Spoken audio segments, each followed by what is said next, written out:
अगर मैं अपना मुंह खोलूंगा तो फिर बहुत बड़ा तहलका मच जाएगा।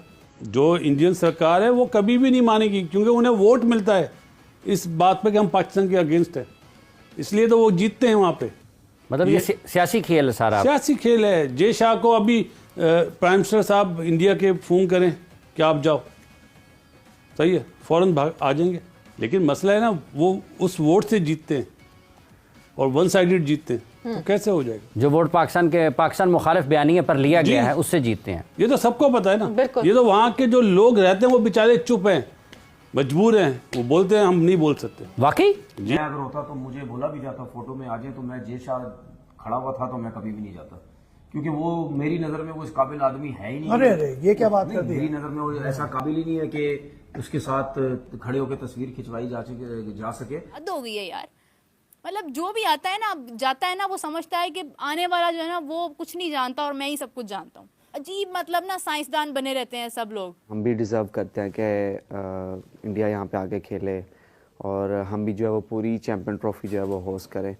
बट अनफॉर्चुनेटली जो न्यूज़ आ रही हैं वो हमारे हक में उस तरह नहीं आ रही। खुल्लम खुला बदमाशी, खुल्लम खुला असूल और कवायद की खिलाफ वर्जी हो रही है भारत की जानिब से। ख़ास तौर पर आईसीसी चैम्पियन ट्रॉफी 2025 के हवाले से हर बात अपनी मनवाने की कोशिश की जा रही है पैसे के बलबूते पर।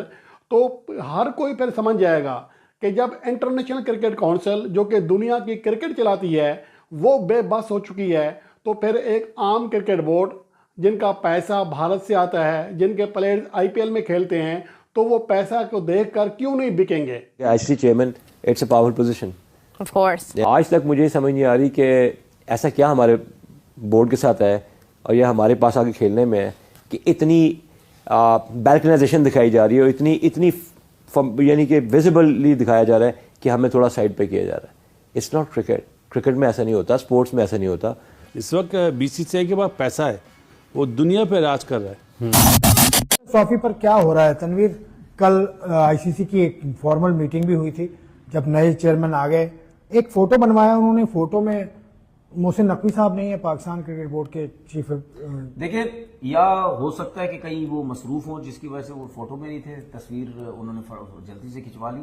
लेकिन आई थिंक मैं अगर होता तो मुझे बोला भी जाता फोटो में आ जाए, तो मैं जय शाह खड़ा हुआ था तो मैं कभी भी नहीं जाता, क्योंकि वो मेरी नजर में वो इस काबिल आदमी है ही नहीं। अरे ये क्या बात कर दी? मेरी नजर में वो ऐसा काबिल ही नहीं है कि उसके साथ खड़े होकर तस्वीर खिंचवाई जा सके, क्योंकि वो तो सिर्फ पाकिस्तान और इंडिया की क्रिकेट को बर्बाद करने की कोशिश करता है, सही करने की कोशिश तो करता नहीं। और आई थिंक मेरे ख्याल में उसका कोई कसूर भी नहीं है, क्योंकि वो जिस पार्टी से ताल्लुक रखता है, जो पार्टी इस समय इंडिया में जो गवर्नमेंट में है, वो उसी पार्टी से ताल्लुक रखता है। और वैसे भी क्रिकेट बोर्ड सारा घेरा हुआ इन्होंने अपने पार्टी के लोग बिठा के। तो मुझे बंदा समझ ही नहीं आया वो। अगर मैं अपना मुंह खोलूंगा तो फिर बहुत बड़ा तहलका मच जाएगा। अमित शाह और जय शाह, अनफॉर्चुनेटली ये एशिया में है, ये नहीं कि इंडिया में है। बांग्लादेश में आप ले लें, गवर्नमेंट चेंज हुई, फौरन चेंज हो गया। श्रीलंका में ये, पाकिस्तान में पॉलिटिकल ही बंदा आता है। रमीज भाई एक आए थे, लेकिन वो भी एक जमात के थ्रू ही आए थे जी। ये अनफॉर्चुनेट वाक़या है इनके, हमारे एशिया में ये चीज़ होती है, बाहर मुल्कों में नहीं होती है। लेकिन अब अमित शाह साहब का बेटा नाम का जो है ना, जय शाह जी, वो आईसीसी का चेयरमैन बना है। दुनिया का प्रेशर भी उसके ऊपर होगा, ये नहीं कि नहीं होगा। असल में हाफिज, सच ये है कि पैसे से ना दुनिया खरीदी जा रही है, जो गलत है। ये बहुत कम, थोड़े टाइम के लिए होगा। इस वक्त बीसीसीआई के पास पैसा है, वो दुनिया पे राज कर रहा है। आप मुझे बताएं, जितनी भी दुनिया की टीमें हैं ना, चाहे वो England, West Indies, Australia, New Zealand, south Africa, Bangladesh, Sri Lanka, सब डिपेंड करती हैं इंडिया पे। एक चीज़ और भी कहता चलता हूँ, हम क्रिकेट पे बात करें ना जी, जो जेवलिन ओलंपिक्स हुई थी, मुझे तो कख भी नहीं पता जी।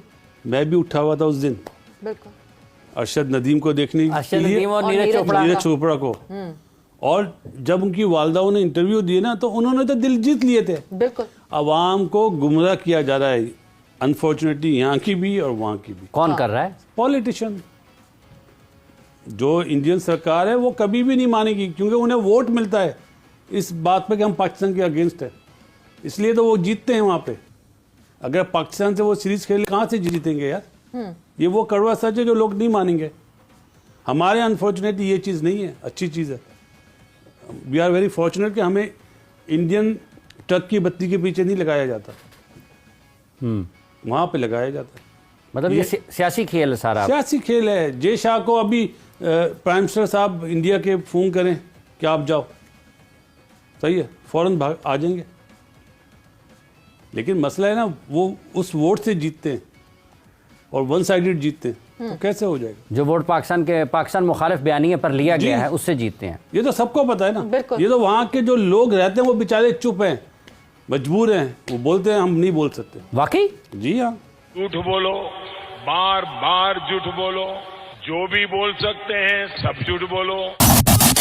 हेलो नमस्कार एंड जय हिंद दोस्तों, स्वागत है आपका मिस्टर भारत में। चैंपियन ट्रॉफी को लेकर चल रहे विवादों के बीच आईसीसी के पूर्व अध्यक्ष गेर्ग बार्कले का मानना है कि जय शाह में क्रिकेट को मौजूदा संकट से बाहर निकालने और इसे अगले स्तर पर ले जाने की क्षमता है। गेर्ग बार्कले ने 4 साल के कार्यकाल के बाद 1 दिसंबर को अपने पद से इस्तीफा दे दिया। उनके बाद पूर्व बीसीसीआई चेयरमैन जय शाह ने पदभार संभाला। गेर्ग बार्कले ने द टेलीग्राफ से कहा कि क्रिकेट चुनौतीपूर्ण समय से गुजर रहा है, लेकिन इस दौरान भी जय शाह भारत को इस खेल में एक अलग स्तर पर ले गए और उनके पास आईसीसी के साथ भी ऐसा करने का शानदार मौका है। हालांकि उन्होंने ये भी कहा कि जय शाह को भारत के दबदबे से बाहर निकलना होगा। इंटरव्यू में आगे गेर्ग बार्कले ने कहा कि हम खुशकिस्मत है कि हमें इस खेल में भारत का साथ मिला। क्रिकेट में हर तरह से भारत अपना बड़ा योगदान देता आ रहा है। इसके अलावा गेर्ग बार्कले ने कहा कि एक देश के पास इतनी शक्ति और प्रभाव होने से बहुत सारे अन्य परिणाम बिगड़ सकते हैं।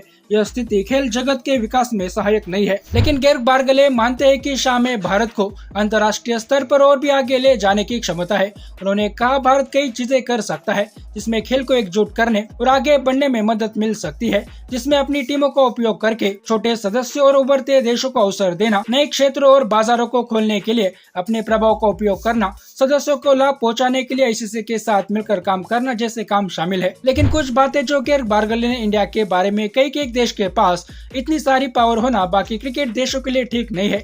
गेर्ग बार्कले की इन बातों पर पाकिस्तानी खुश हो गए और इन्होंने कहा कि देखो, अब गोरे लोग भी अपनी दबी आवाज में भारत के बारे में बोलना शुरू हो गए हैं।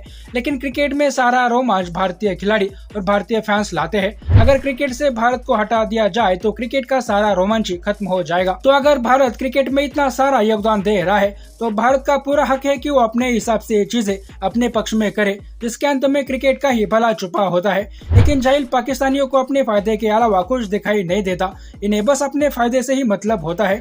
इसलिए जय शाह जब तक आईसीसी के चेयरमैन बने रहेंगे तब तक पाकिस्तानियों का रोना धोना यूं ही शुरू रहेगा। बाकी दोस्तों, आपका इस पर क्या कहना है नीचे कमेंट बॉक्स में बताइए और ऐसे ही वीडियोस के लिए मिस्टर भारत को भी सब्सक्राइब करें। मैं मिलता हूं आपसे अगले वीडियो में, तब तक के लिए जय हिंद, जय भारत।